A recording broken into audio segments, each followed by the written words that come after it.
اس کا مطلب یہ ہے کہ اس کی حفاظت کا انتظام و انصراف کرے گا۔ خانہ کعبہ کی حفاظت اللہ نے اپنے ذمہ لی تھی نا۔ حضور کے دادا نے فرما دیا تھا نا کہ میرے یہ اونٹ ہے، میں ان اونٹوں کے لیے آیا ہوں۔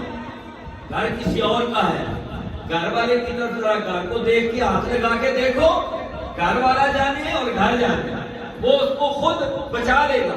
اور پھر اللہ نے اس خانے کعبے کی حفاظت کے لیے آسمان سے ننھی ننھی چڑیاں بھیجی، اور چڑیوں سے ابابیلوں سے اللہ تعالیٰ نے خانہ کعبہ کی حفاظت فرما لی۔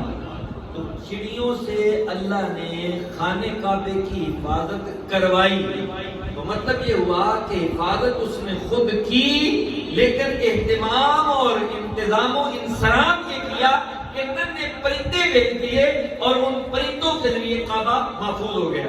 تو اللہ تعالیٰ نے اس قرآن کی حفاظت کا بھی انتظام کیا، اور قرآن کی حفاظت کا معاملہ یہ ہے کہ اللہ تعالیٰ نے قیامت تک امت کے اندر ایک گروہ ایسا رکھ دیا جو گروہ قیامت تک اس قرآن مجید کی حفاظت کرتا رہے گا، پڑھتا رہے گا اور پڑھاتا رہے گا۔ نعرہ تکبیر۔